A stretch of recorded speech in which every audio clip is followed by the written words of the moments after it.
Beleza.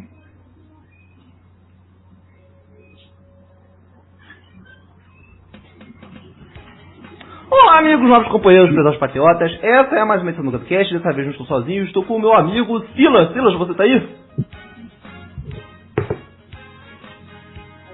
Opa, estou aqui, Vini. Grande Vini. Mais uma vez aí incomodando vocês e fazendo... Só que hoje não vai ser uma perda de tempo. Hoje vai ser um tema bem esclarecedor e tamo junto aí, pessoal. Até o layout aqui do GadoCast tá mais escuro, porque hoje é o dia da consciência negra. E eu também trouxe o nosso amigo. Qual é o seu nome, amigo? William. Muito obrigado, William. E também... Obrigado, William. E também a Gabriela. Gabriela, você também tá aí, ô Gabriela? Tô aqui, boa noite, galera. Pode falar mais alto, Gabriela. Boa noite. Se possível, depois. Agora quem vai falar é o William. Mas então, amigos, hoje nós vamos falar sobre o Dia da Consciência Negra, sobre a importância desse dia, esse dia que é tão polêmico. As pessoas ficam falando, mas pra que tem esse Dia da Consciência Negra? Por que tem o Dia da Consciência Negra e não tem o Dia da Consciência Branca? Isso sim é racismo, isso sim é privilegiar uma raça. Cadê o Dia da Consciência Amarela? Cadê o Dia da Consciência Parda? Né? Ou seja, que os negros sejam privilegiados. Os negros são privilegiados, William? Cara, depende. É como eu tinha dito pra você, cara. Depende da classe. Depende do que... Onde o negro está, né? Onde o negro está, né? Ele... como eu tinha dito, negros de periferia, realmente, eles não têm vez, cara. Sabe? Eu me vejo como um cara de classe média, só que em ascensão. E tem alguns setores, sim, que a gente sofre meio que um preconceito. Sofre, sim. E é complicado, cara. É complicado porque as pessoas não se conscientizam, sabe? Parte disso também nasce do vitimismo, não vitimismo escancarado, mas boa parte dos negros, eles se vitimizam sim, cara. Eu acho que sim. Ô, Gabriel, você acha que os negros se vitimizam? Tem vitimismo dos negros? Eles estão se vitimizando? Fala, Gabriel. Não, claro que não. Eu acho que não é uma questão de vitimismo. É que alguns não têm o mesmo nível de oportunidade. Por exemplo, você cita que os negros de comunidade não têm vez. Isso depende muito. Não, isso não sou eu que digo, tá? Isso não sou eu que digo. Você vê no dia a dia. Assim, no dia a dia, ocorre dois tipos de pessoas. As que não têm oportunidade por N motivos da vida e as que têm e não aproveitam. Então, o que acontece? As pessoas que têm e não aproveitam pagam por todos, o que leva as pessoas a acharem que os negros são vitimistas. Entendeu? Sim. Mas assim, o Silas, você já foi acusado de ser vitimista, o Silas? Bom, fazendo um overview ali sobre essa temática, eu acho que é importante ter essa visão do Will, né, da sua ótica, né, do vitimismo, também a Gabi, mas assim, dentro do contexto que eu privilegio, né, como um contexto mais holístico, nós não estamos vivendo uma democracia racial. Então, tudo aquilo que é englobado como pertencente a uma minoria, porque nós não somos uma minoria, apesar desse acoplamento de grupo, né, é visto como vitimismo. Então, por exemplo, simplesmente o fato de eu ajudar um índio, eu estou sendo vitimista, o índio está sendo vitimista e eu estou agindo ali com algum tipo de inclinação e privilégio. Eu ajudar um morador de rua é a mesma coisa, só que as pessoas não colocam ali na mesa que na cadeirinha do avião, há 200 anos, há 500 anos, mais de 500 anos, só o branco senta lá. E o negro, então. E o índio, né? E o nosso nobre... Exato. E nós conseguimos, com isso, instituir algumas divisões de grupos, né? E hoje nós estamos vivenciando isso. Foi semeada a discórdia. Então, com essa discórdia, nós chegamos a um determinado ponto que hoje nós estamos com negros divididos, né? Vivendo num país onde o racismo institucional, o racismo endêmico, ele é gigantesco, né? Mas mesmo assim nós estamos sendo convencidos que não existe racismo. Não existe nenhum tipo de problema. O negro, na verdade, ele é um embusteiro. O negro, na verdade, ele é um valdevino, é um caviloso. né? Ele é um ilúdico, porque ele cria uma situação que não existe, tá tudo mil maravilhas. Esse é o pensamento, é quase uma catástase, né? Essa é a narrativa que o branco tem, de que não existe racismo. Se eu não sou racista, e eu acho que não sou racista, logo não existe racismo.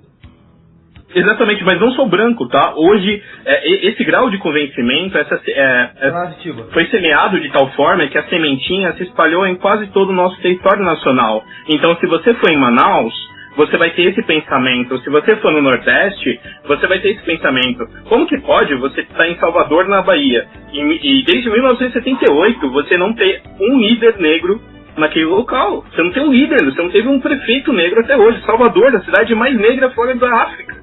Mas assim, como que você tem? Se for pegar os índices socioeconômicos, você vai ver que... Deixa eu falar, por favor. Os índices socioeconômicos, você vai ver que desde que terminou a escravidão, os negros não tiveram as mesmas oportunidades dos brancos, mesmo dos brancos que vieram aqui em situações periclitantes após a imigração, né? Então, o que acontece é o seguinte... houve um problema, né, em que os negros foram marginalizados, né? Houveram leis que impediam os negros de estudar, impediam os negros de ter terra, e eles foram marginalizados e eles têm que competir com outros indivíduos. A sociedade é uma competição de indivíduos. E no caso eles já começaram com vários problemas. Por exemplo, a gente pode ver a questão até familiar, né? Que a gente vê, os negros têm muito mais questão de filhos nascidos fora do casamento. Por quê? Isso aqui é uma herança, né? Da questão da escravidão, né? No qual os escravos às vezes formavam lá suas formas de família, daqui a pouco um escravo era vendido para uma fazenda, outra mulher era vendida para outra, a família crescia totalmente desagregada. Também teve o fato também de que no início do século, quando houve a abolição da escravatura, o homem negro ele foi marginalizado no centro da cidade, não havia emprego para ele, e enquanto que as mulheres conseguiam trabalhos domésticos, trabalhos serviçais, né? Então até isso fez com que não houvesse segurança para o homem negro, né? Às vezes poder sustentar uma família, né? Então muitos deles acabaram tendo que fazer famílias desestruturadas, no caso.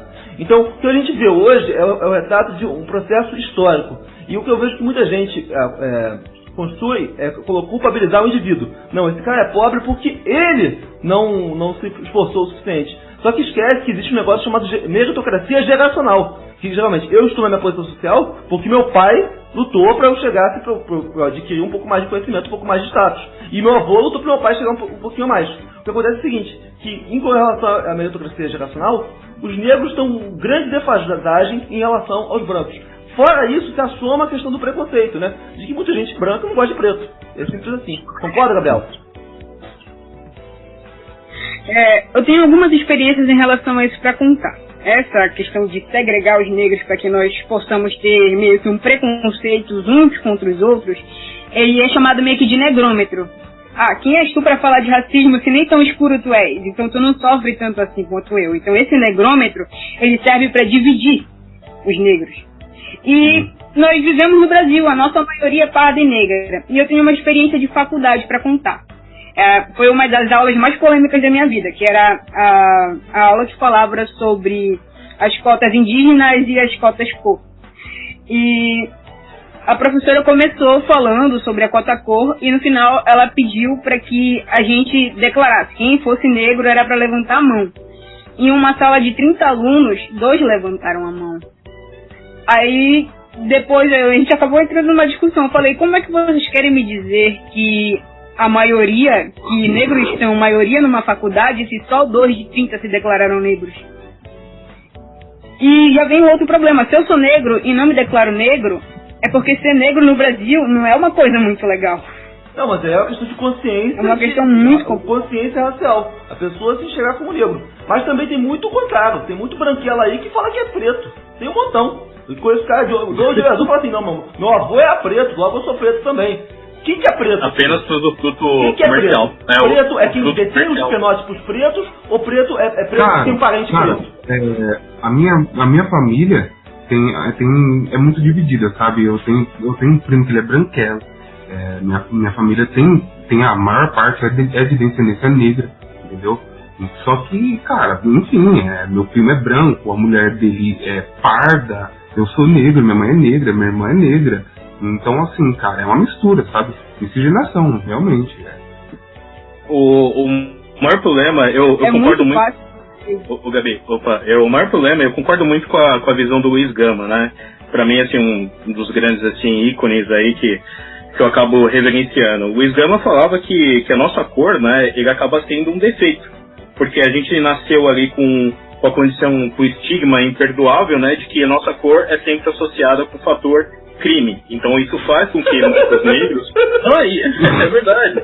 Isso faz com que muitos negros acabem querendo se afastar da nossa etnia para também não ser associado com esse tipo... O status é ruim, né? O status está ruim. Tá isso, em queda. Exatamente. Então, só que o mais interessante, que nós servimos ali de escada.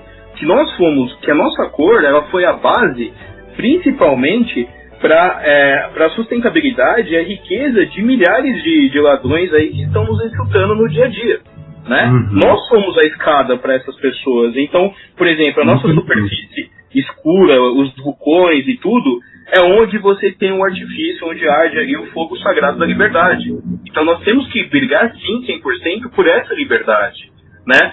Não somente pela falsa liberdade que nós temos de chegar e nos atuar como negros, porque todos nós sabemos aqui, tanto o Will, como a Gabi, como eu, o próprio Vini, que qualquer negro que se posicione a favor do que da sua etnia, de um fortalecimento, de uma equalização, de uma igualdade, ele pode se complicar no mercado de trabalho, principalmente nas empresas. Hoje você fechar você fechar a mão, fechar a mão e levantar e erguer ali como um gesto, pode ser significativo da sua demissão, né? Mas o Will, você que é preto, o nosso vice-presidente falou que não existe racismo. Ele está errado, o nosso vice-presidente? Existe racismo no Brasil ou não? Claro que existe. É mimimi? Ou é mimimi? Você acha que é mimimi? Racismo é mimimi? Mimimi? Não é mimimi. Como é porque aqui no Brasil ele é disfarçado.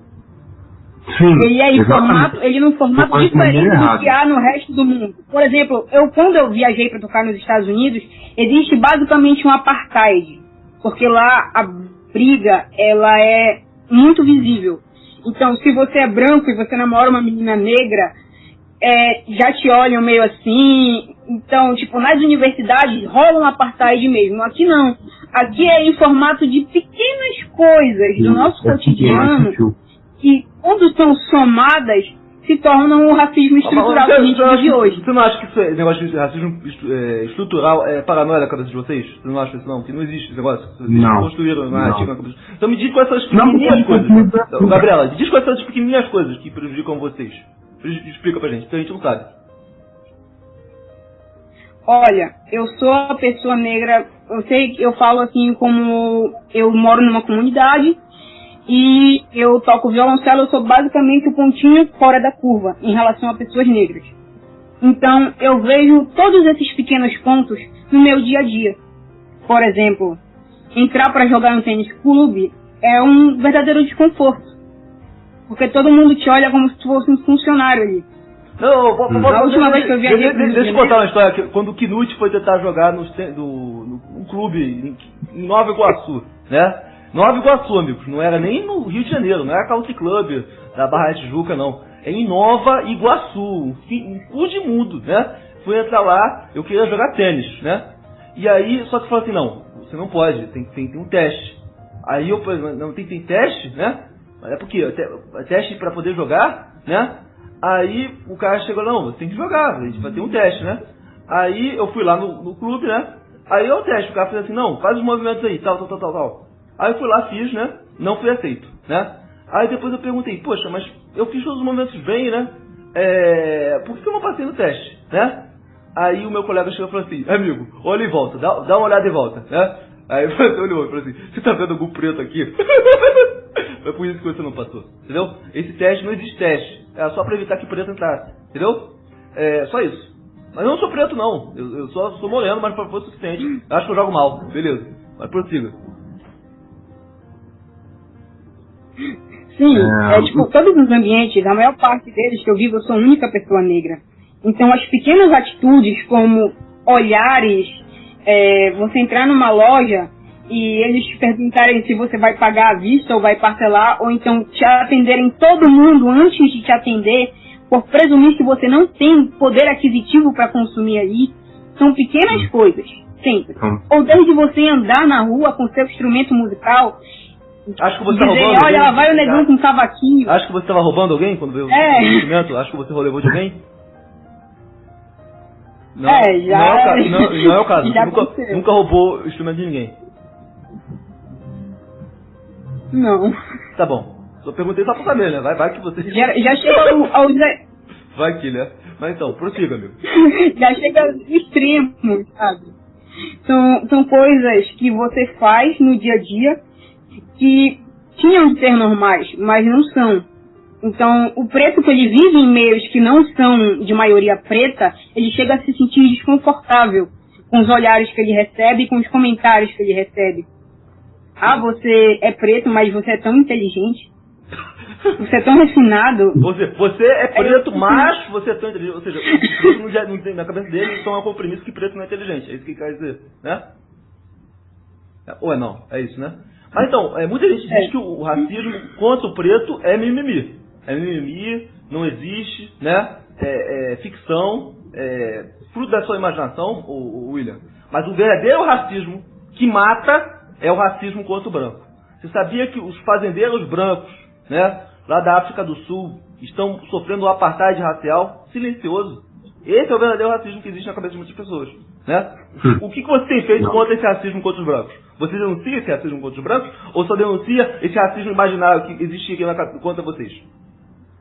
Cara, assim, racismo, cara, como a Gabriela bem disse, eu concordo.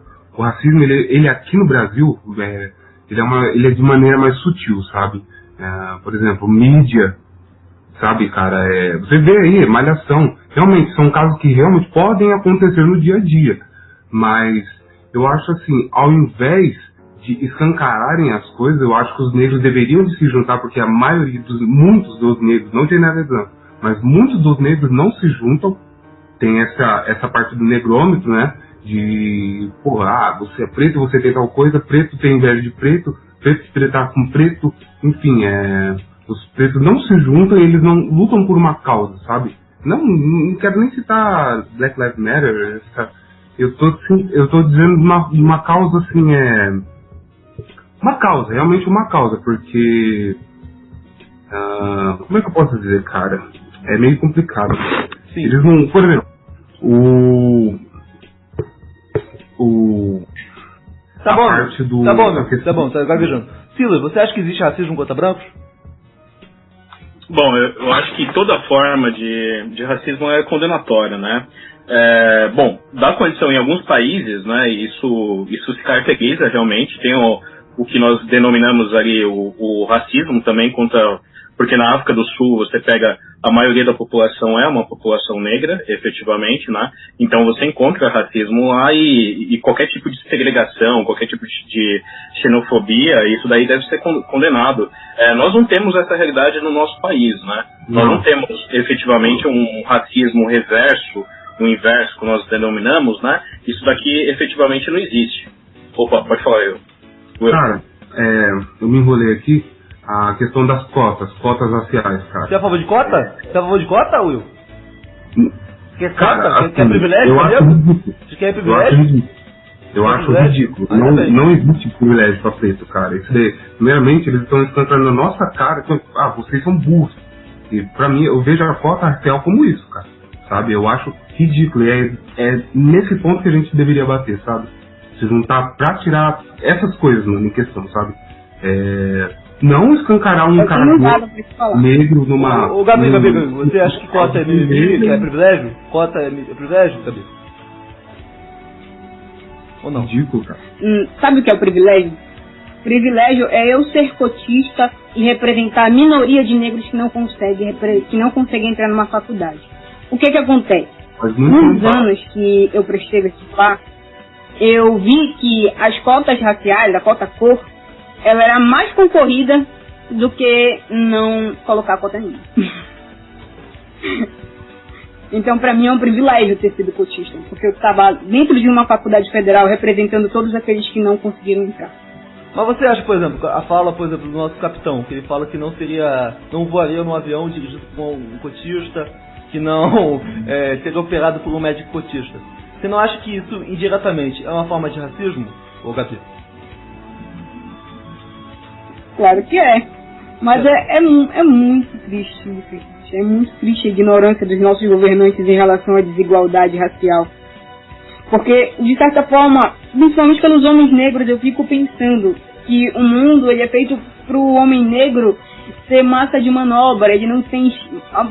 Cara, ele tem que começar a trabalhar muito cedo, porque a família cobra mais dos meninos. E quando chega na hora do mercado de trabalho, todos eles são muito discriminados. É sempre uma tristeza isso. E os nossos governantes falarem isso é a morte. Sim. Inclusive, fala. Um tempo atrás, fui fazer uma entrevista e a moça, ela foi e perguntou pra mim, né? Não, mas você é daqui mesmo? Não, eu sou daqui, mas você é daqui mesmo? Sim, eu sou daqui, sabe? Então, é uma coisa complicada.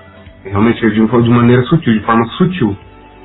Sim, o racismo existe, ele tem que ser pautado, só que, Ô Vini, eu tenho uma... sutil, mas assim, tem que falar assim, o racismo é isso aqui, porque esse negócio sutil pode ser da cabeça da pessoa. A pessoa me olhou de um jeito esquisito, é racismo, né?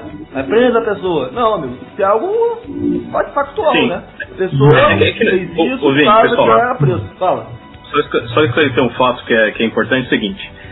Bom, eu já queria até ter falado sobre quando foi para trás ali dos pequenos casos, né, dos pequenos indícios. No Brasil, a gente sabe que o racismo, ele é como o Will falou, ele é silencioso mesmo, mas ele acaba sendo explícito para quem está naquela condição protagonista. Para quem está na pele realmente, que está vivendo do dia a dia, sabe que aquilo é uma segregação. Deixa eu te dar um exemplo. Só o fato de eu entrar no shopping, eu recebo companhia. Eu sou supervisionado, eu sou monitorado, né? E não é uma sensação de monitoramento. Uma vez eu estava com um chefe meu e mais 2 funcionários da empresa e todo mundo achava que era coisa da minha cabeça. Quando eles viram o segurança perseguindo a gente no shopping, em tudo quanto é lugar, inclusive o segurança passou em frente da gente me olhando, o meu chefe falou assim: Silas, isso nunca foi coisa da sua cabeça. Desculpa pelas minhas desconfianças. Então, assim, em pequenas atitudes, te dá uma atitude básica, que eu já citei isso aqui em outros podcasts. Vai na Vila Madalena, vai em qualquer outro local, tenta andar na calçada, sendo negro à noite. A primeira coisa que uma mulher vai fazer é se jogar pro outro lado da rua.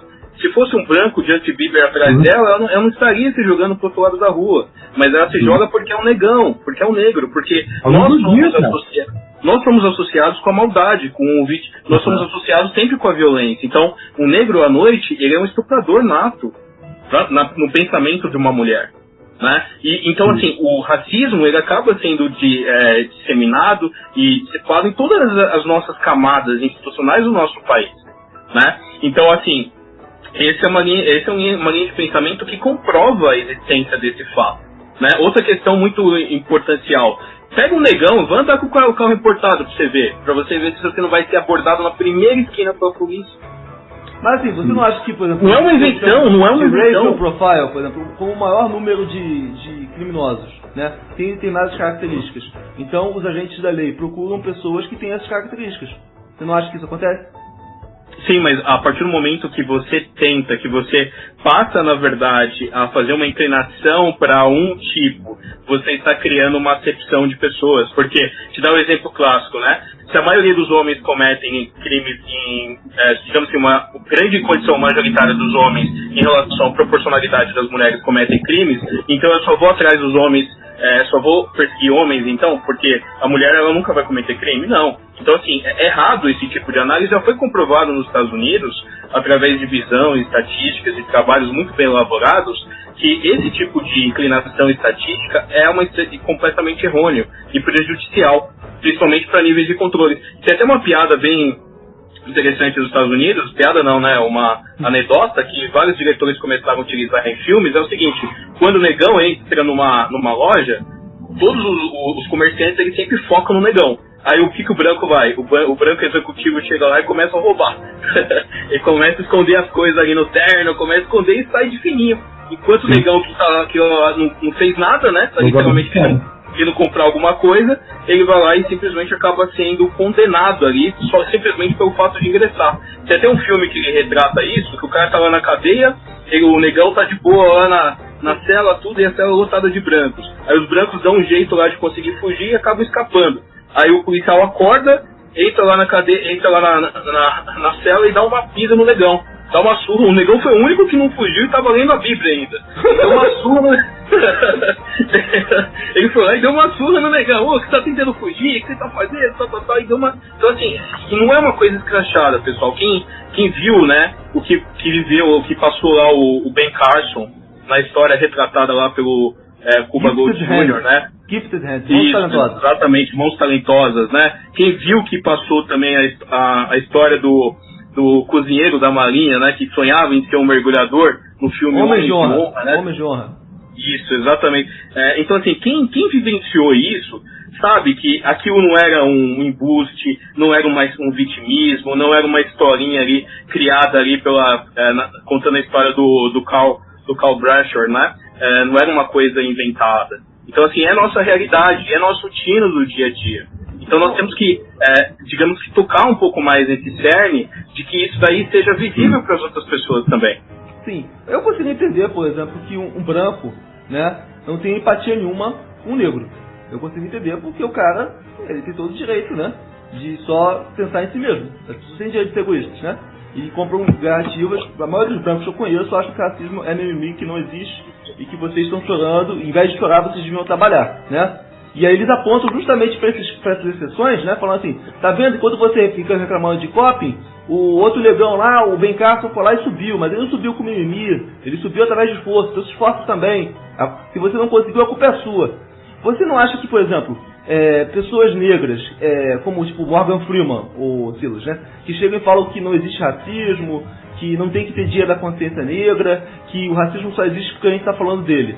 Você acha que esse tipo de gente atrapalha ou acrescenta ao debate para vocês? Do ponto de vista de vocês. O que o Morgan Freeman fala é muito conveniente para os brancos.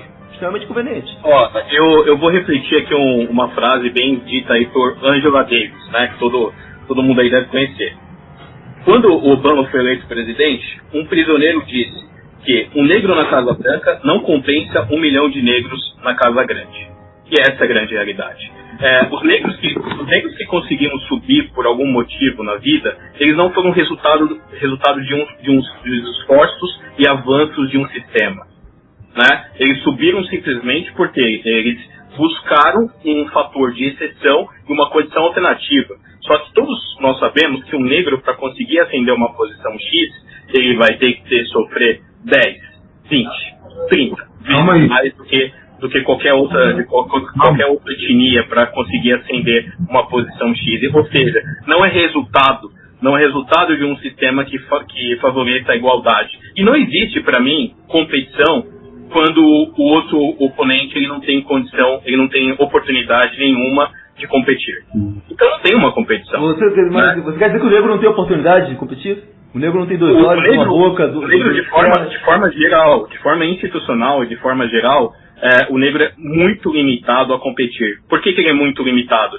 Por causa de todos esses atrasos que foram relatados, né? Simplesmente o fato dos negros serem jogados para as periferias, o negro ele não nasce com a condição, ele não se desenvolve com a condição assim, filhinho, hoje você vai comer um macarrãozinho com arroz e com feijão, mais tarde você vai comer um linguine ao pesto e depois você vai comer um petit gâteau. Não.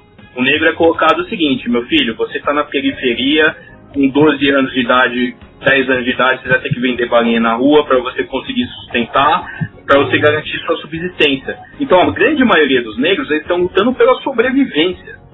Eles não estão engajados nas escolas para poder estudar, para poder ser alguém, para poder ter um diferencial, porque ele não tem condição disso. Então, assim, é desigual esse jogo. É bem desigual, por causa da questão das oportunidades. É muito diferente de um branco, que ele já começa com, mesmo na periferia, o branco ainda tem privilégios. Porque ele é condicionado pelo sistema de que, quando ele vai para uma entrevista no shopping, a cor de pele dele favorece que os clientes aceitem ele para ser um atendente de uma loja. Então, assim, ele tem uma condição de ingresso no mercado de trabalho, uma série de fatores aí, de favorecimentos. Já o negão, não. O negão, e imagina uma mulher negra ainda. Uma mulher negra ainda que eles denominam aí com cabelo duro, com pichain. Vai uma mulher negra no mercado de trabalho para tentar ser recepcionista, para tentar ser caixa. para tentar X. E aí, quando a gente consegue nos alimentar um pouquinho mais, né? Aí nós temos as maravilhosas opções. Vamos ter um gerente de uma rede de fast food. É o máximo que você pode chegar, né? Não, vamos... você pode ser um pedreiro, nada contra alguém ser pedreiro, né? Você pode ser aqui um vendedor de porta em porta. Então, assim, são essas opções aí que sobram pro negão, né? E aí eu queria só falar da questão que a Gabi citou aí, e você também citou do clube de tênis e tal, e assim diante. Tem até um repórter aqui que todo mundo acha o máximo aqui em São Paulo, tal, apresenta um programa aqui, Bom Dia São Paulo, alguma coisa assim, né? Esse repórter simplesmente chegou para um jovem, um atleta negro que foi abordado no metrô. Moreno. Isso, exato. O Moreno, né? Ele simplesmente abordou e falou assim, nossa, tipo, dando a entender que esse atleta, no máximo, ele poderia ter um colhedor de bolinhas, um pegador de bolinhas no clube. Ou seja, porque esse rapaz ele não poderia ser atleta. Não, mas porque assim, isso é o processo de associação, amigo. O repórter da Globo, que é uma figura escrota mesmo, ele só vê negro pegando bolinha, logo ele vê um negro, ele associa com um cara que pega bolinha, né? Exatamente. Mas esse é o maior problema, porque nós estamos alimentando, fomentando esse racismo institucional. Mas vamos falar um pouquinho sobre representatividade, né? Aproveitar a oportunidade. Tem o Enio Manardi, grande pensador, publicitário, conservador, né? Apoiou o Bolsonaro, Deus abençoe. Morreu esse ano, o Enio Manardi. E saiu um vídeo do Manardi, que eu não sei se eu apresentei pra você, Silas, não sei se você viu, né? Na qual ele que é um cara que fez várias campanhas publicitárias, ele explica por que ele não colocava preto nos comerciais dele. Ele falou assim, eu pessoalmente estou falando de mim, não botaria um preto nos meus comerciais, porque eu acho que o preto desvaloriza o produto anunciado, né? Ele falou que todo mundo sabe que existem pouquíssimos comerciais com preto, né? Porque eles não veem, e ainda fala, né, que quando o preto é inserido é para compor politicamente. E ele ainda acrescenta, né? E mais, o negro não quer ser negro. Se você anunciar um produto mostrando negro, eu duvido que ele se veja.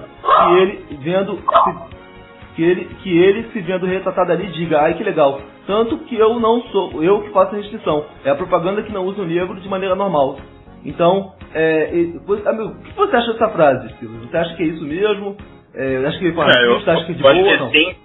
Eu acho que é 100% convergente essa fala. É terrível, é triste, né? A gente ter que comentar uma frase. A primeira parte desse vídeo é terrível, né? De você pegar e falar que o negro ele desvaloriza, ele rebaixa. Mas nós precisamos entender que a raiz disso, né? O que está fundamentado é que quando o negro foi libertado da escravidão, ao invés de pegar aqueles 1000 que foram libertados, ao invés de pegar e tentar lutar pela libertação de mais 1000, o que eles fizeram? Eles se acomodaram. Eles se confortaram com aquilo, porque eles não sabiam que eram escravos. Então, a visão que foi disseminada ao longo dos anos foi exatamente essa entre as comunidades negras, né? E principalmente as comunidades periféricas, porque é onde nós estamos aqui em massa, né? Então, assim, hoje o pensamento é de que, não, isso não existe. Não, vamos comprar a visão branca da realidade. Então, qual que é a visão branca da realidade? A visão branca da realidade é que o negão, ele precisa se identificar primeiro com o branco. O grande ídolo de um negão, ele precisa ser um branco, né? Na música, ele precisa gostar de um branco.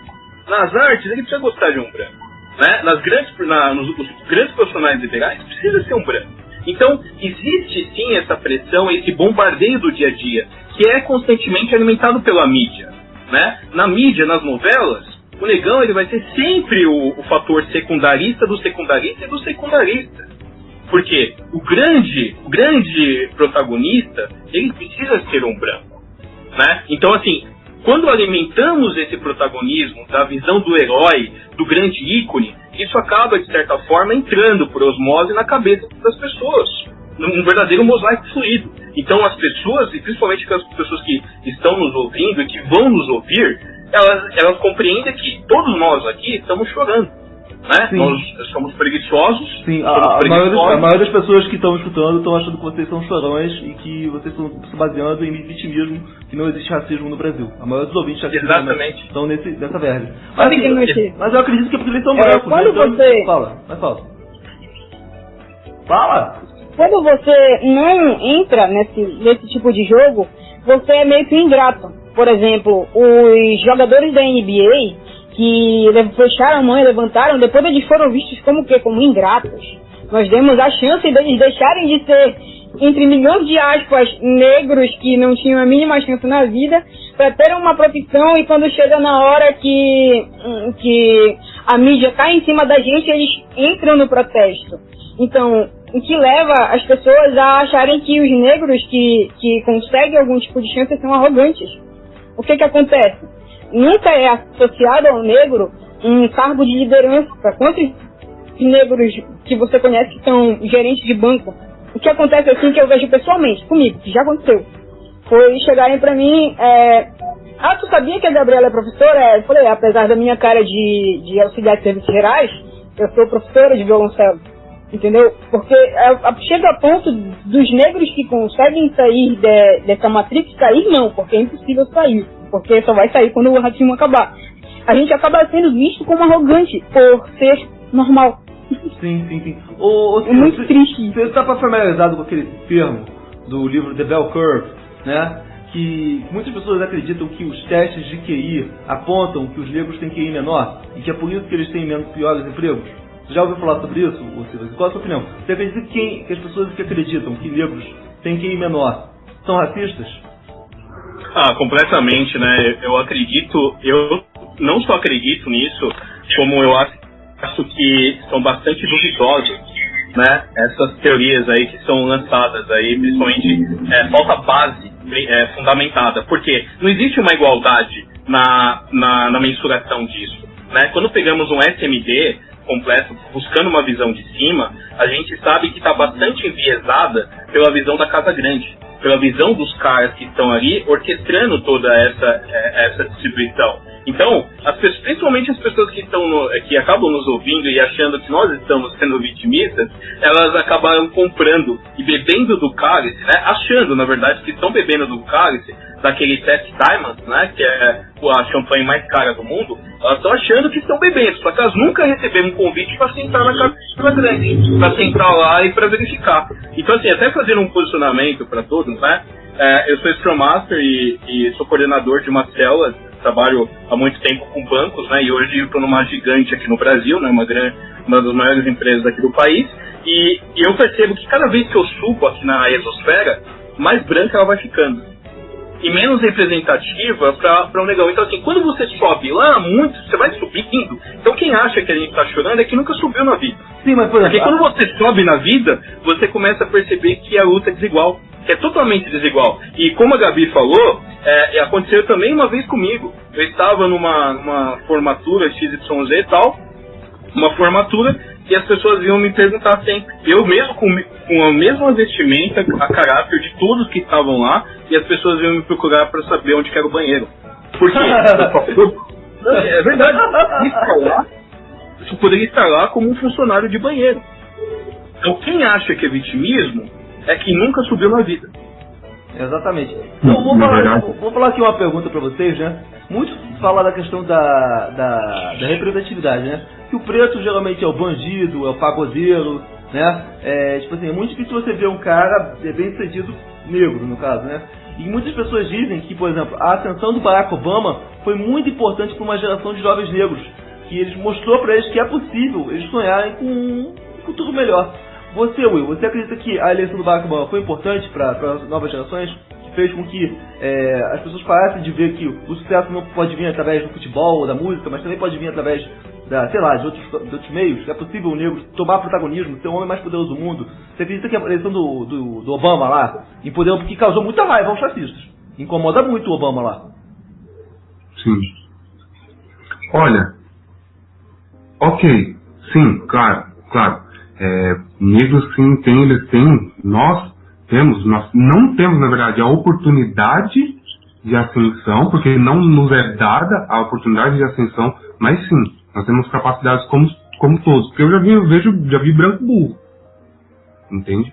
Então, assim, cara, nós temos a chance sim, mas precisam abrir as fronteiras, cara, precisam dar mais oportunidades sim, porque um presidente que dizem que ele é racista e tudo mais, não defendendo porque eu não tenho político de estimação, mas um presidente que fez muito pelos negros foi o Donald Trump. Você acha que o Trump foi o que mais fez pelos negros? Sim.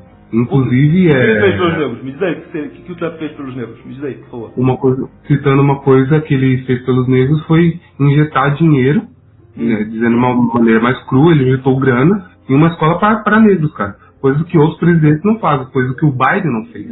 Eu não sei se isso é verdade, não posso confirmar. Mas, Gabriela, né?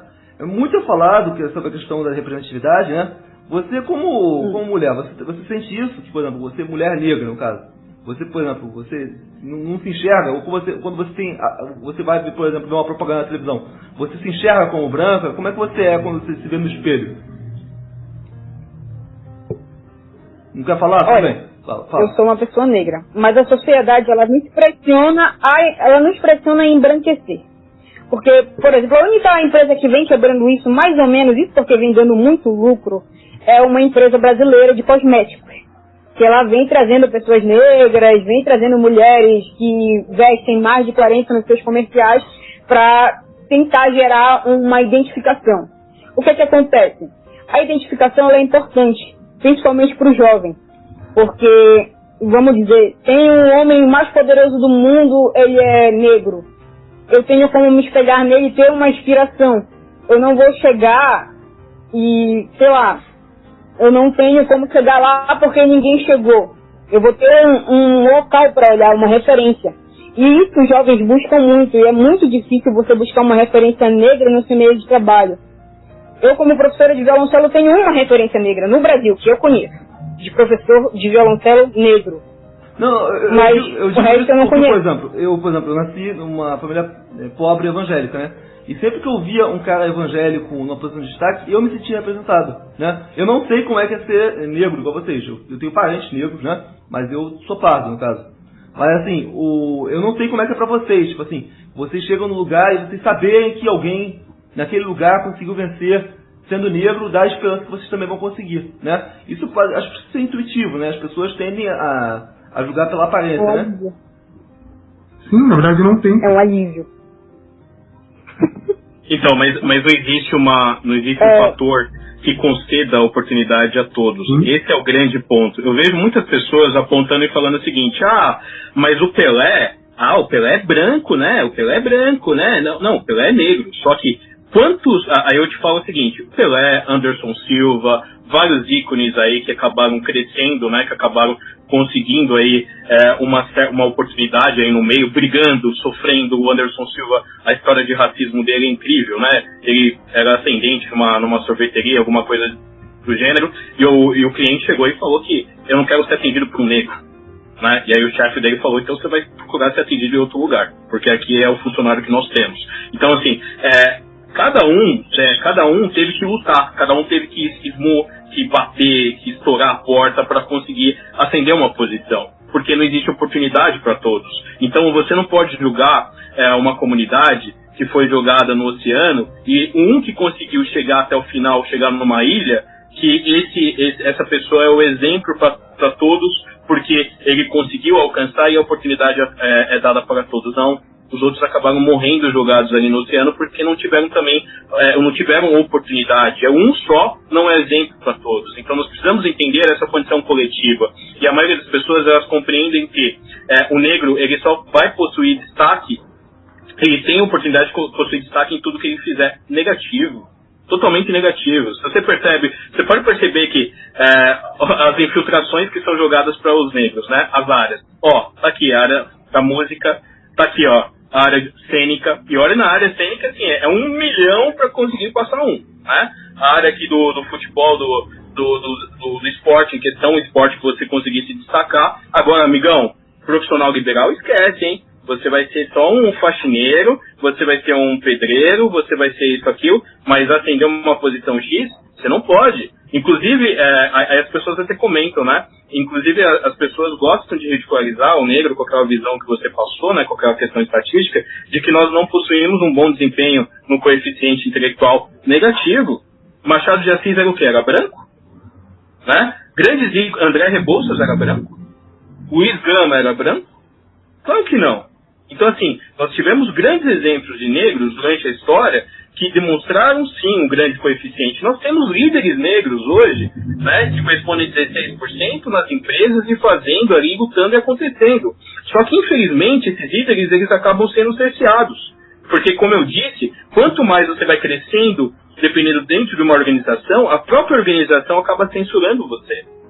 Porque você já é convencido de falar assim, ó, não se mistura mais com esse povo, né? Vamos buscar uma outra pauta, vamos embranquecer o fato, né? Porque não lute mais por eles. Então, existe esse fator, sim, dessa separação quando se assume uma posição de destaque, né? O que eu concordo plenamente, 100% com o que o Will falou lá atrás. A culpabilidade envolvida para nós, negros, é também da desunião, porque nós somos desunidos. Né? É como a Gabi também falou, porque assim, você não é tão negro, hein? Você é um pouco mais clarinho. Opa, você é isso. Nós temos uma série de apontamentos negativos, um contra o outro, que faz com que nós não tenhamos uma uniformidade. E outra questão que veio nas periferias para dividir bastante os negros foi a questão do viés político. E é como eu sempre falo, que tipo de liberdade política é essa? Que quando eu estou passando fome, para que serve? E hoje, dentro das periferias, as periferias são divididas. Ou você é vermelho ou você é azul. Né? Ou você está com X ou você está com Y. Então, assim, isso dividiu famílias. E pega famílias arrasadas, já desestruturadas, arrasadas, onde o filho não conversa mais com o pai porque o pai é petista, faz parte da esquerda, porque a mãe faz parte da direita, porque isso, aquilo. Então, assim, criamos mais um polo de desorganização e desunião. O correto mesmo é que os negros passem a se enxergar mais como uma unidade. Não, né? Deixa eu fazer uma pergunta, que é a pergunta que eu acho que a maioria dos ouvintes querem que eu faça, né? Muitos ouvintes dizem que racismo é mimimi, né? Que não existe racismo. Racismo existe na África do Sul, racismo existe onde existe segregação, que aqui a herança foi católica, completamente diferente, né? Que aqui não existe racismo, que aqui o branco casa com a preta casa com o branco. Se bem que se você for olhar a miscigenação no passado, ela se deu muito mais com homens brancos comendo escravos, né? Do que com o contrário. Mas beleza. Mas vamos seguindo. Muitas pessoas dizem que o que realmente está fortalecendo o racismo é o discurso do movimento negro. Que é um movimento negro, quando advoga por cotas, está querendo fomentar a divisão, está querendo importar uma divisão norte-americana, uma narrativa para um lugar onde não tem essa confusão. Que aqui o negro está domesticado, assim, está pacificado, né? E que aqui quando eles trazem esses termos, como Black Lives Matter, como isso aí pro Brasil, isso que fomenta o racismo, isso que fomenta a divisão. E que políticas de cotas ou ações afirmativas que dividem a população, ainda mais uma população tão miscigenada como a nossa, não fazem sentido no Brasil, porque todo mundo aqui, na cabeça, muitas pessoas são negras, né, mesmo sem saber, né? E aí, beleza. Vocês acham que é o movimento negro que fomenta o racismo para fins de beneficiar a esquerda? Que vocês são massa de manobra da esquerda? É isso que vocês são? Ou não? Não, eu acho que o movimento negro, ele escancara, ele maximiza em algumas situações, tá? Mas ele escancara um grande problema que ocorre, principalmente nos fecundos aqui das periferias. Porque ninguém está vendo, ninguém está apontando os holofotes para cá. Nós somos praticamente invisíveis. Ninguém está nem aí para o que ocorre com a vida do negro. Eles só se preocupam com a gente quando a gente começa a atirar um contra o outro, ninguém está se importando. Quando começa a atirar num branco, aí eles começam a olhar para eles, o negro tá lá assaltando, tá armando, tá isso, aquilo, né? Mas na nossa vida em geral, ninguém tá olhando pra gente. Então, assim, essa visão de que o negro de que o movimento negro acaba... Bom, o que tem na verdade, tem exageros, sim, isso é fato. Eu sou uma das pessoas mais esclarecidas quanto a isso, porque eu discordo da política de cota, como é aplicada hoje. Eu discordo. Eu acho que o correto era você ter um investimento de base. Isso era o correto. Não adianta você ficar procrastinando a situação e você não investir na base. Nós somos um time de futebol que não temos categoria de base. Então como que você vai gerar futuros líderes amanhã? Isso eu falo da questão de oportunidades para negros, para índios, para orientais, para sul, para roxo, para o que for, né? Precisamos de investimento na base. De uma forma, as cotas são criadas como um movimento de remediação, mas a forma que ela é aplicada hoje, sem um monitoramento, sem um compliance, sem um ombudsman, tem um nível de monitoria devida, ela acaba sendo, na verdade, um grande fator de reclusão mais ainda para os negros. Eu vou te falar um negócio, Silas. Eu conheço pessoas que não eram racistas, que se tornaram racistas por causa da política de cotas. Eu conheço uma pessoa. Exatamente. Porque ela estudou pra caramba, era branco, pobre, né? E aí o cara estudou pra caramba, ele precisava passar, senão ele tava ferrado, passar num concurso, senão ele ia se ferrar, né? Porque ele realmente estava precisando, ele estudou pra caramba, conseguiu a nota, mas aconteceu o quê? Por causa da política de cotas, um negro com uma nota muito inferior a dele, foi lá, passou, ele se ferrou, e desde então ele é um racistão, tá? Então isso aí, a gente pode dizer que o principal prejudicado da política de cotas é o branco. Acaba sendo o próprio negro. É o branco pobre. É o branco pobre. Até se você for ver... Não, mas acaba sendo o negro. As pessoas mais racistas que eu conheço são pessoas pobres, estão dividindo pão. Fala. Então, mas o negro acaba sendo uma vítima de processo porque acaba sendo escancarado de que você não é capaz. Você só foi capaz, você só conseguiu ascender aquela posição pela condição de cota. Eu agora sou vítima das brincadeiras, principalmente eu gosto muito de futebol americano. E o futebol americano no Brasil, os adeptos são 99% são brancos, né? Porque o futebol americano não chegou nas periferias. Então, assim, é só elite que curte futebol americano aqui. E quando eu tiro foto com o meu pessoal, assim, que curte também, aí eu vejo nas fotos os comentários. Ah, tá vendo? Ó, consegui uma cota pra participar da foto. Né? Não, é verdade. Então, assim, no meu dia a dia, eu sinto isso. Aí eu tiro uma foto com o pessoal da empresa. Ah, não, ó lá o cotista. Ó o negão cotista. Aí um médico tá lá trabalhando, às vezes o médico nem passou por processo de cota nem nada, mas ele é julgado como cotista. Né? Então, assim, tudo isso está sendo utilizado ainda como um fator, principalmente de exclusão, maior exclusão ainda dos negros. Né? A Gabi queria falar alguma coisa, né, Gabi? Vocês já ouviram falar dos casos do Nordeste de blackface em concursos públicos? Como assim blackface? Vocês já ouviram falar? Qual o problema de blackface? Os casos de blackface? Não. Blackface, as pessoas se inscreviam no concurso, iam fazer a prova como normais, como pessoas brancas, e no dia da identificação especial, que é um dia marcado, elas faziam blackface para ir se apresentar nos locais como pessoas negras de blackface, e depois saíam de lá e iam se apresentar no primeiro dia de trabalho como pessoas brancas. Elas passavam no concurso público como pessoas negras, mas elas fizeram blackface no dia da identificação especial. A pessoa está querendo... brasileiro é assim mesmo. Reage esse tipo. É o jeitinho brasileiro, né? É o jeitinho, não, mas qual é o problema? Né? Às vezes o cara não concorda com a cota. Mas então, vamos lá. Falando assim da questão do estereótipo de beleza, né? Vocês concordam que o estereótipo de beleza, pelo menos aqui no Brasil, ele é eurocêntrico, né? Que a maioria das pessoas na mídia, os galãs, a capa de Playboy, então, é quase sempre loiras, né? Você acredita que o negro ele acaba sendo escanteado na questão do estereótipo de beleza, Silas? Ah, isso não tem dúvidas, né? E o maior fator disso é que, assim, como eu te falei, né? A população, ela acabou sendo convencida via osmose, contaminada via osmose, e que isso é realmente um fator real de beleza. Então ela acaba assumindo isso como um padrão.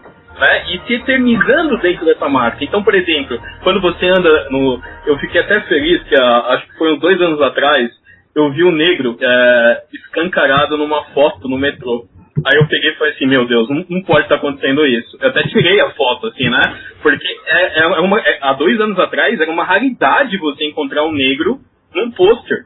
Porque hoje a mídia, ela sempre passa que a visão, que o estereótipo vencedor, que o estereótipo da beleza, né, que a condição do fenótipo e tudo, tem que ser o branco. Tem que ser o branco de olhos azuis, ou o branco clássico, ou o branco barbinha, ou no máximo um moreno miscigenado aí, como um Cauã, sei lá o que, né? Tem que ser aquele lá, miscigenado, barbinha, aqui naquele mesmo estilo, tal. Só que assim, o branco, ele pode ser tudo. Ele pode ser gordo, ele pode ser XYZ. Agora o negão bonito, ele tem que possuir as características mais próximas de um branco. Ou seja, ele tem que ter um olho verde, ele tem que ter, às vezes, um olho azul. E aí, quando as pessoas acabam compartilhando, isso é engraçado. Você pega um bebezinho negro, né? Pega um bebezinho negro. Aí o bebezinho negro, ninguém sonha em ter um bebezinho negro. Aí chega ali, aí compartilha uma criança que tem um local na África que as crianças negras nascem com os olhos azuis, né? Aí pega um neguinho lá de olho azul, aí todo mundo, nossa, que bonito, que lindo, que maravilhoso, né? O negão, você pode ter certeza. Você pega quer um negão pegador? É o negão que nasce com olho verde. Nossa, todas as mulheres... Mas você não acha que o problema não é o racismo, e sim o classismo? Por exemplo, que o preto com dinheiro, ele sai muito pra frente do branco pobre? Eu acho que na verdade o principal fator é o seguinte: mesmo negão, você pega ali, mesmo negão, tendo grana, você começa a perceber que ele acaba sendo utilizado ali apenas como um caixa eletrônico, como um Bill Bucks, que nós denominamos, né? Ele é um caixa eletrônico da pegada, porque na verdade o sonho daquela mulher não era o negão. O sonho daquela mulher, ela tá com desculpa o termo, né? Ela tá com um branquinho lindo, maravilhoso, um shed, assim diante. O sonho dela não é estar com o negão. Então, momentaneamente, é conveniente para ela estar com um pagodeiro X, um jogador de futebol X, né? Porque ela tá começando a crescer na escala social. Só que o que ela idealizou ali, lá para trás... eu fiz essa pesquisa, viu, o Vini? Eu peguei os jogadores do Flamengo hoje, tá? Eu peguei todos os negão lá do Flamengo e eu fui atrás pra ver quem são as namoradas deles. E eu fui atrás de pelo menos umas 5, 6 de cada desses aí. Você acredita que o primeiro namoradinho delas era um branquinho, ou seja, não era uma condição idealizada pra elas. Foi uma condição acidental que deu certo. Então, assim, é muito pelo fator conveniência. O negão, ele não é o sonho de quase nenhuma mulher, não posso generalizar, mas ele não é o sonho de quase nenhuma mulher. Não, ele acaba tendo um acidente. Aqui na tela tem aqui o Desirability of Men to Women by Male Race. Mostra que a maioria das mulheres preferem homens brancos. Em segundo lugar estão os homens negros. Em terceiro lugar estão os homens pardos.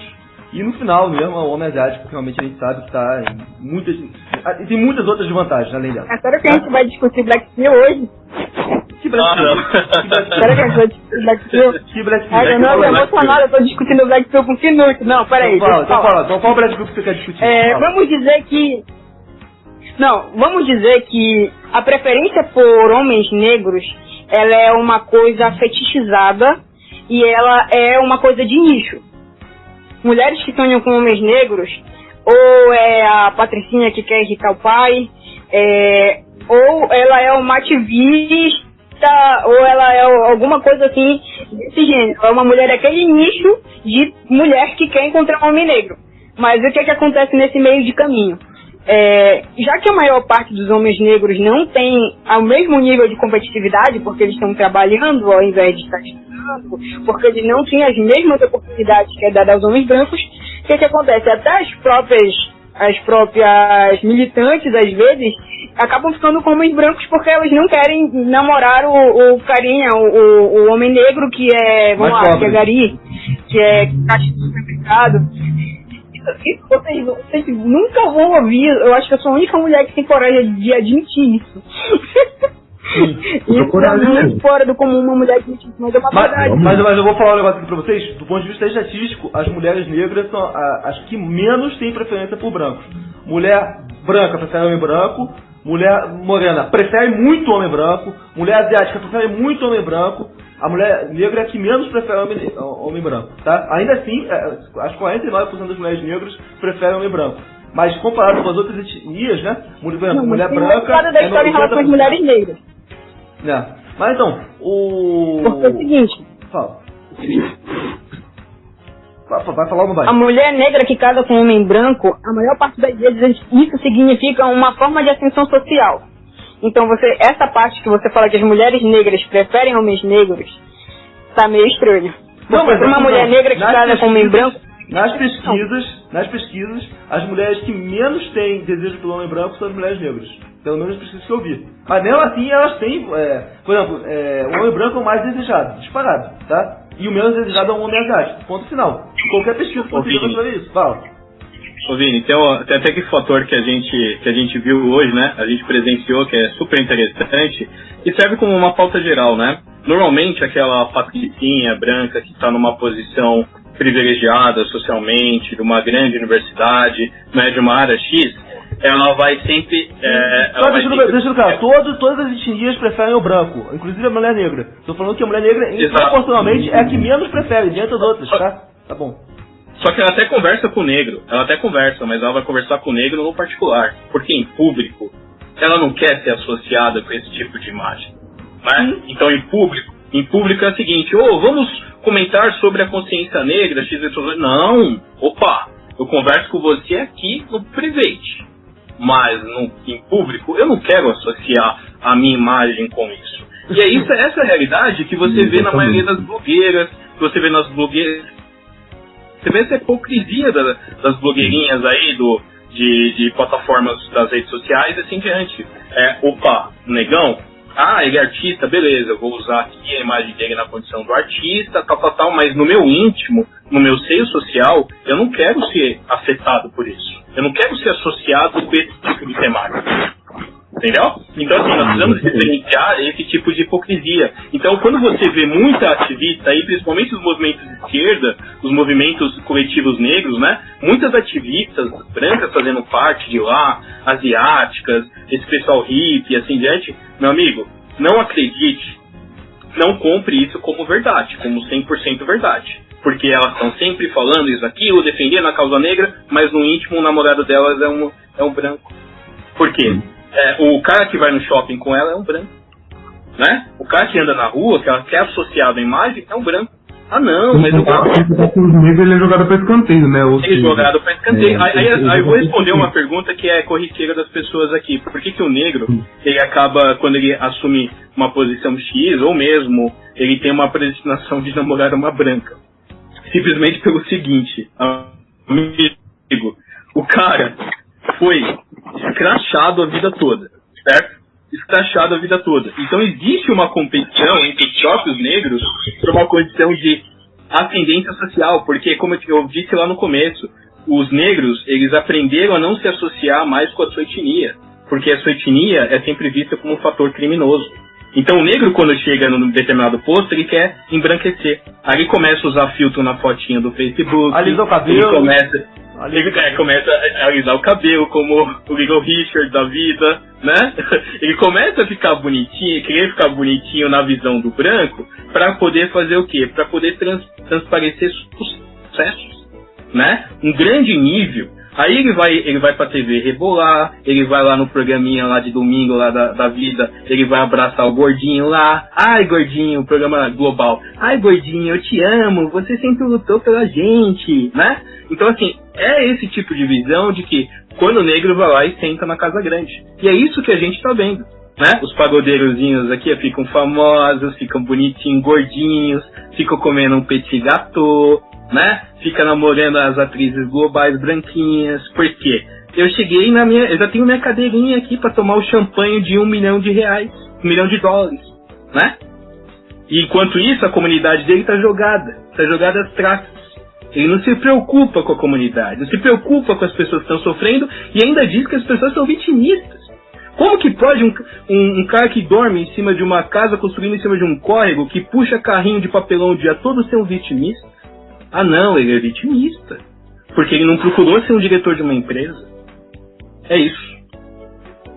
Então vamos lá, amigos. A real é a seguinte, o negro está em desvantagem no mercado sexual. Tanto é que a maioria dos nossos ouvintes aqui do GatoCast, que são negros, são betas, tá?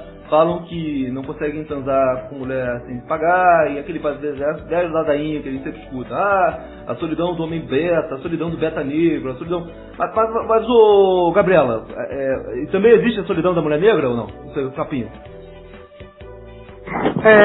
Depende. Tá bom. Vamos colocar no contexto. A solidão da mulher negra, ela vai acontecer quando você não é aquele padrãozinho. Assim como tem essa pirâmide do homem, né, os betas, os chads, os normes, isso também existe para as mulheres. E ela é uma pirâmide mais cruel ainda com as mulheres negras. Por quê? Porque quanto mais traços Se forem feias e gordas. Se forem feias e gordas, aí fica muito cruel também. Não, quanto mais você tiver traços negroides e estiver fora daquele padrão, menos adequada você é considerada para um relacionamento. Porque, vamos dizer, vou deixar de... Mas isso aí é um benefício, é um privilégio que vocês têm, por exemplo. Os homens brancos, pelo menos, querem vocês pra comer. Já o homem preto, ele não tem esse privilégio. A mulher branca não quer dar pra ele. Não quer nada, entendeu? Enquanto que a mulher negra... Pra uma mulher arranjar um homem, ela precisa estar viva. Por exemplo, pelo menos vocês conseguem ser usadas, né? Agora o homem preto não, a mulher não quer ele de jeito nenhum, né? A não ser que ele tenha dinheiro, que ele não sei o que, ou seja fetiche, caramba, quase. Então, vamos falar aqui um pouquinho, né? Sobre a questão aí desses casos aí, né? Que o pessoal fica falando assim, não, que hoje morreu aí um cara, né? Como é que é o nome dele? O nome era João Beta, né? João Beto. Até o nome dele era Beta, coitado, né? Morreu espancado aí no supermercado e muita gente falou. Eu vi muita gente falando coisas assim, tipo, foi eu mesmo, quem mandou agredir mulher, que parece que ele já tinha um BO, né, de tentar agredir mulher no passado. Não sei se isso é verdade, pode ser fake news, mas vi muita gente falando que o cara era agressor e por isso mereceu morrer, né. Mas o que aconteceu, o que eu tenho certeza que aconteceu, é que houve um vídeo, né, que aconteceu lá no Rio Grande do Sul, no Carrefour, né, e que o cara foi lá e estava apanhando lá dos seguranças, né. Levando em consideração que o Carrefour é o mesmo supermercado em que aquele cachorro foi morto, né? Morreu um cachorro no passado, né? E eu achei que a comoção foi maior. Eu acho que a comoção pela morte do cachorro foi maior, né, Silas? Sim, com certeza, né? Eu acho que, apesar desse caso aí ter bastante repercussão, mas no nosso cenário nacional, principalmente, a gente acaba reforçando de que a carne negra, infelizmente, acaba valendo muito pouco, né? Ou quase nada, né? De que existe esse fator de... Eu fico pensando, se é um branco ali de olhos azuis, ele seria espancado, né? As pessoas falam que existe uma igualdade na condição do pobre, não existe igualdade. A gente viu que o negão ali, ele foi espancado e tudo poderia ser evitado, né? Você poderia até ser imobilizado independente do que o rapaz fez. Ninguém tá passando pano aqui para o rapaz. Que será que o cara era negro mesmo? Porque tem gente que falou que ele era moreno, que nem negro ele era. Que era moreno. Mas o fato principal é esse fator de divisão, né? Mas não era tão negro. Não era mais cis. Mas e se fosse um branco? Seria isso. Esse fator ali, ele com certeza não teria ocorrido. Porque o pessoal fala que quando é branco não é notícia, porque a mídia esquerdista quer impor a narrativa da esquerda, de que dividir a Não, jamais. Vou te dar um exemplo básico. Aquela ativista branca que foi atropelada na bicicleta, andando de bicicleta, foi atropelada. Gatinho. Foi matéria no Fantástico. Foi matéria no Fantástico. É gostosa. Foi feito várias matérias. Ninguém gosta de ver mulher bonita morrendo. Ninguém gosta. Exato, foi feito várias matérias ali em cima, e nem era tão, digamos assim, como você está dizendo, a condição do estereótipo, nem era tão bonita, né, enfim. Mas ela era uma menina branca, de classe média alta, e só o fato de você ser branco, classe média, alguma coisa, ou ser branco mesmo, pobre, e que seja motivo para destaque, para palco, né? Isso acaba sendo levado aí. Você acha que é muito conveniente, por exemplo, o pardo, existe o pardo de Schirrösgen, né? O pardo, se o cara é pardo, né? E tá trabalhando, ele é pardo, mas a partir do momento que ele entra na cadeia, ele vira negro. Aí entra na estatística. 80% de pessoas na cadeia são negros, né? Ou seja, as estatísticas são errôneas. Primeiro que os nossos registros estão errados. Eu conheço pessoas bem mais escuras. Mas você consegue dizer que tudo é uma narrativa para beneficiar a esquerda, né? E sempre que é um negro numa posição de destaque, um pardo numa posição de destaque, aí o pessoal fala, não, ele não é negro, ele é moreno, né? Agora, não, por quê? Porque eles não querem reconhecer que é possível chegar lá sendo negro. Sim, com certeza. Assim, você sabe... Exato, você sabe muito bem que eu sou uma pessoa isenta aí completamente nesse ponto, né? Não sou vitimista e não fico passando aqui pano para ninguém, né? Eu acho, como eu disse, a esquerda tem exageros, acaba utilizando a conveniência de estatísticas, o movimento coletivo acaba indo muito por uma linha, às vezes, né, uma linha muito parecida aí com o que foi utilizada no nazismo, né? Da questão da não segregação, da não mistura racial e uma série de outras situações. O que eu acredito, assim, como pauta, é o seguinte: nós precisamos isentar de qualquer tipo de contaminação, né? Separar esse tipo de contaminação e entender de que a essência, de que a raiz desse problema principal existe. E a raiz de todos esses problemas é o fator de que plantaram a semente da discórdia. E hoje, nas nossas comunidades, nós percebemos isso aí virtualmente. Se você for analisar no chat, quem olhar o chat aqui externamente, né, estiver analisando essa gravação posteriormente, a pessoa vai falar assim, cara, esse meio hoje está lotado 100% fascista, 100% nazista. Porque essa ideia que nós... Não é verdade. Essa ideia que nós compramos, a ideia que nós compramos, né, que o nosso país comprou, é de que não existe racismo, de que o negro é acomodado. Então essas pessoas estão enviesadas. Elas acreditaram nesse viés de que realmente toda a culpabilidade do racismo é do negro. Então nós temos que formar um modelo em que o negro seja reprimido, em que o negro seja espancado até a morte, no caso do Carrefour, que é um dos grandes absurdos, tá? Apesar de tudo isso, eu conheço bem a política do Carrefour França. A política do Carrefour França não é a mesma que do Brasil. Na política do Carrefour França, os negros têm oportunidade sim, porque eu trabalhei no Carrefour. E quando eu trabalhei no Carrefour, eu vi pela primeira vez na minha vida um diretor, tá? Vários diretores que eram negros, inclusive um desses diretores era de um país na África medíocre e muito pobre, chamado Madagascar.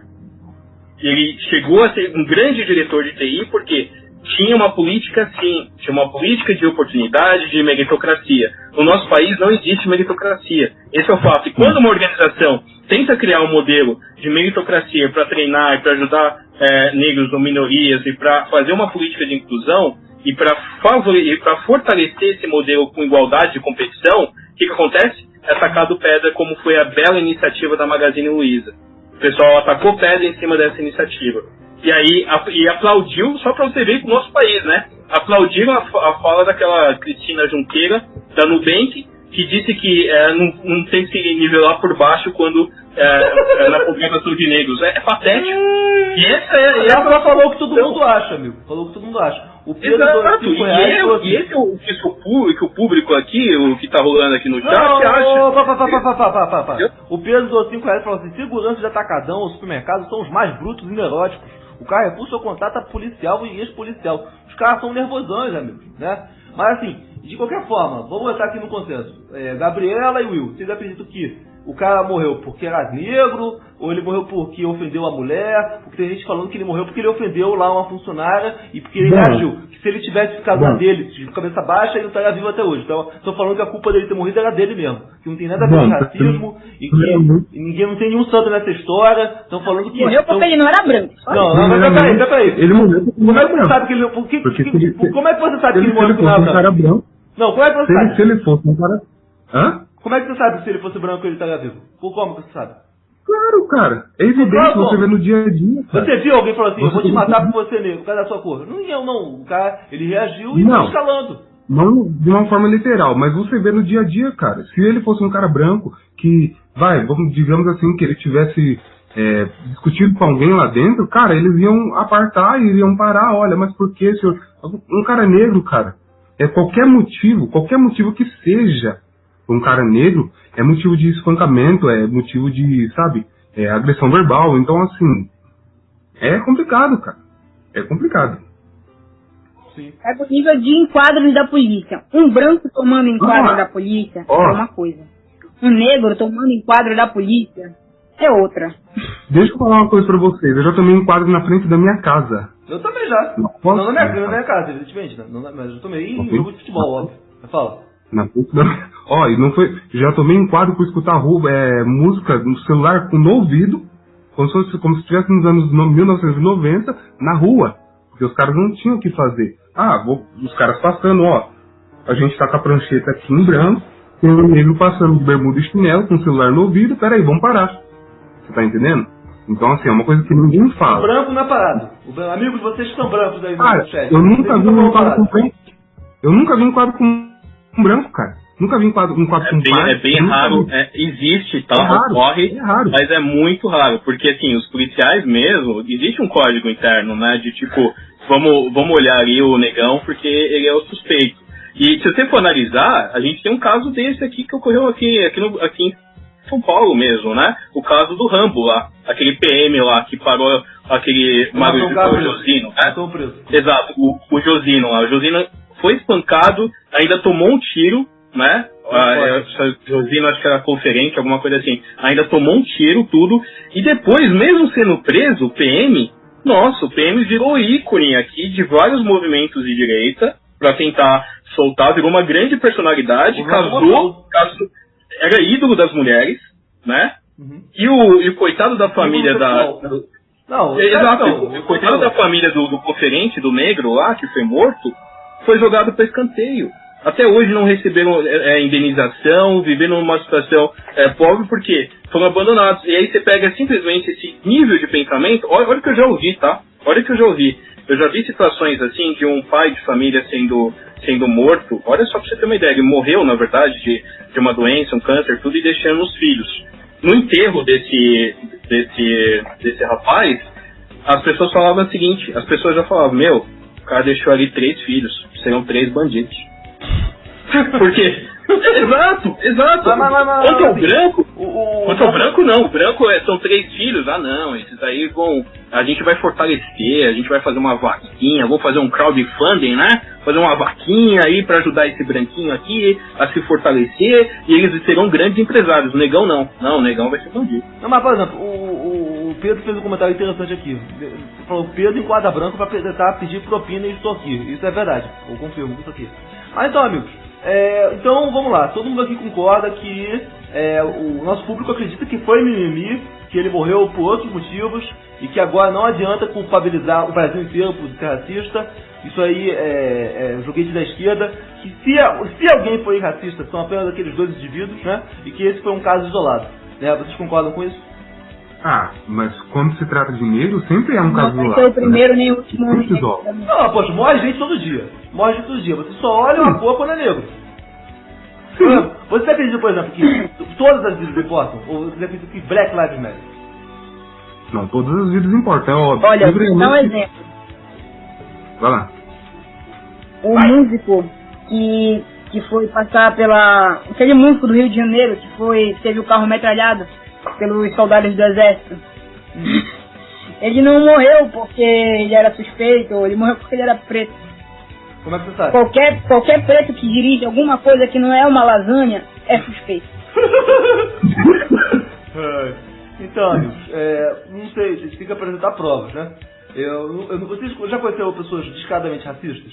Eu não gosto de pessoa negra. Você já conheceu? Bom, eu já conheci várias. Vou falar pra mim, não, mano. É totalmente condenável, então é difícil. Não, eu já conheci gente que falava que não gostava de se aproximar de negro porque falava que o cheiro, não gostava do cheiro, coisa assim.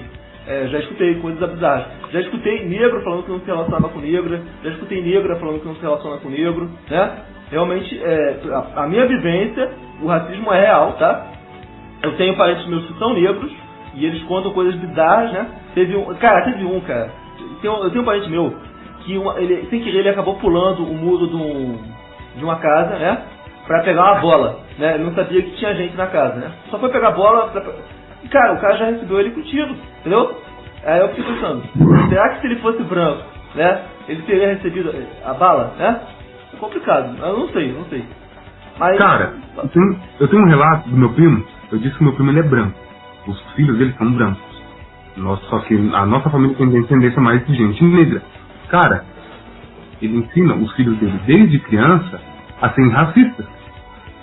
Um exemplo, eu já fui na casa dele inúmeras vezes e ele dizia assim, olha lá, eu roubo, aquele filme lá do Will Smith lá, A Procura da Felicidade. Eu roubo. Sabe, piadinha. Então, assim, isso começa desde a infância, cara. Isso daí é ensinado pelos pais, inclusive. Pela família. Olha lá, enraizado. Não se relaciona. É enraizado, cara. Não se relaciona. Porque, é problema. Pô, vai com o Chiquinho lá, o maninho, de cabelo loiro, olho azul. Sabe? Nele você vai ter algum... Então, assim, cara, é uma coisa é uma coisa que acontece desde a infância. É enraizada. Os ouvintes que estão falando aí que é mimimi e tudo mais, cara, vocês não estão... Eles têm todo o direito de achar mimimi. Eles têm todo o direito. Eles não têm simpatia. Fala. Ô, Vini, eu só agradeço aí a sua visão, tá? Eu tenho que te dar parabéns de você assumir que o racismo existe, porque você está correndo o risco de ser cancelado pelo seu próprio público, né? Ah, isso é normal. Isso é normal. Porque você vê os comentários aqui do pessoal, basicamente é triste, né? Você perceber que as pessoas acreditam que não existe. Eu realmente acredito que o racismo existe. Essa é a minha opinião, tá? Eu sei que alguns de vocês devem ficar magoados comigo, mas perdoe o Knut por acreditar que o racismo existe. Desculpa, tá? Perdão, ouvintes. Né? Mas então, vamos falar um pouquinho sobre a questão da... Eu acho que já falamos tudo, dane-se. Né? Então, muito obrigado aí, Silas, muito obrigado aí, o Will, muito obrigado aí, Gabri, né? Eu acredito que o mundo é um lugar bom, né? E que muitas pessoas já gostam vão querer responsabilizar vocês pelos resultados de vocês, né? Por exemplo, se o cara é negro, né? E chegou no sucesso, vão falar, tá vendo? Não precisou de cota, tá vendo? Né? E quando ele é um negro e tá no crime, vão falar, tá vendo? Né? Tinha que ser. Então, basicamente, as pessoas têm o direito de ter os preconceitos delas. Eu não tenho, tá? Mas entendo que o preconceito não vai acabar, porque o preconceito ele é um reflexo de fenômenos culturais e sociais, né? Então, não vai acabar, né? Não vai mudar por causa de cota. Acredito que o que a gente precisa fazer, o que seria importante é a gente conscientizar as pessoas, para a gente trabalhar a empatia e a tolerância em relação a elas, né? Mas, mesmo assim, existe uma longa estrada. E enquanto os negros forem as camadas mais pobres da população, a gente vai continuar vendo que os signos fenotípicos deles vão continuar sendo associados à hierarquia mais baixa da sociedade, e o racismo vai continuar sendo reproduzido, né? Infelizmente, eu não vejo saída para o problema do racismo no Brasil. Só isso. Só fazendo um adendo aqui, no caso dos ouvintes que eles disseram que é mimimi e tudo mais, é que mimimi no mundo de vocês, entendeu? Eu acho assim, que a nossa história, a história dos negros, foi totalmente apagada da história, justamente porque convém. Mas Will, o pessoal falou que vocês deviam falou que vocês deviam agradecer. O povo branco foi o cara falou da maior quantidade de ouro e pedras, entendeu? Então assim, quando o cara falou aqui que vocês tinham que agradecer por vocês terem sido escravizados, né? Porque pelo menos vocês conheceram o cristianismo. Se vocês tivessem ficado na África, vocês poderiam ter ficado em contato com a macumba. Então, vocês tinham que agradecer aos brancos, porque foram os brancos que libertaram vocês. O negro que ajudou o próprio negro e o branco que libertou. É tipo isso. Tá vendo? Olha a linha de pensamento. Olha a linha de pensamento dos caras. Tipo assim, o negro ele tem que se acostumar, ele tem que se acostumar a ouvir essas pérolas, né, como mendicância, né, de um processo, e ele tem que ouvir isso todos os dias. Esse aqui é o exemplo, aqueles pequenos exemplos, né, que você citou, que acabam nos enriquecendo, né, entre aspas, no nosso dia a dia. Então, o que assim, Vini, eu agradeço aí a sua janela, já fazendo minhas considerações finais aqui. A gente nem pode citar tanto assim de grandes nomes que fizeram nossa história, né? Uma homenagem hoje ao Bayard Rustin, ao Malcolm X, a Tia Ciata, a Carolina Martin Luther King, a Carolina Maria de Jesus, exato, Luiz Gama, André Rebouças, Machado de Assis, grandes homens que fizeram a história e nos representaram principalmente na condição étnica. Eu queria até deixar uma frase aqui muito bem dita pela Carolina de Jesus, né, uma ícone, que ela diz o seguinte: não digam que fui rebotalho, que vivi à margem da vida. Digam que eu procurava trabalho, mas sempre fui preterida. Digam ao povo brasileiro que o meu sonho era ser escritora, mas eu não tinha dinheiro para pagar uma editora. Né? Então, assim, é uma frase bem sintomática que representa aqui o nosso dia a dia. O dia a dia da maioria da população negra no Brasil. Né? Só que, infelizmente, essa população negra ela acaba sendo silenciada, ela acaba sendo calada, censurada. Porque o que importa realmente é a visão de que tudo está indo bem, tudo é perfeito. Sim. Então, para a nossa ideia para a gente conseguir resolver isso, nós temos que promover uma reflexologia. Sim, uma reflexologia nas nossas comunidades, nas nossas periferias, fornecer uma grande união entre nós, e para que nós possamos aí sim conseguir externizar e externar esse tipo de vertente, de essência, para que a maioria da camada da população, nós sabemos que nós não vamos convencer esse pessoal da noite por dia, mas é um processo que pode durar 50 anos, 100 anos, mas de pouquinho em pouquinho, gradativamente, nós temos que fomentar, e fomentar principalmente o bem e a igualdade. Eu quero ser julgado, eu não quero trabalhar com cores, eu não quero ser julgado pelas cores, eu quero ser pelas cores étnicas, eu quero ser julgado principalmente pelo fator das cores cerebrais, que cada um seja julgado pelo seu cérebro, pelas suas atitudes, pelas suas ações, e não simplesmente pelo fator da cor da sua pele.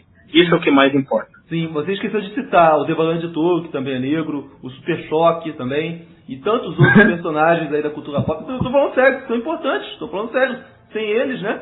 Tem lá o cara lá do Anel, né? O Lanterna Verde, né? Tem muitos personagens aí negros que são importantes aí pra formar o imaginário. Citar meu pai também, meu pai, que foi um dos grandes ícones aí por ter me gerado também, entendeu? Com grandes dificuldades, né? Os heróis não são interessantes, né, cara? Essa que é a verdade. Sim, e você, Gabi, você vai falar alguma coisa ou não? Eu gostaria de falar, primeiro eu gostaria de agradecer esse lugar de fala aqui, Knut, cara, eu acompanho o teu canal há um tempo, eu gosto muito do teu conteúdo. E a quem citou o cristianismo, eu gostaria de dizer que a Igreja Mórmon, até os anos de 1970, pregava que a marca que Deus tinha colocado em Caim era a cor da pele. Então, o racismo, ele cada vez ele vai se agravando, não aqui ele é amenizado e ele é disfarçado.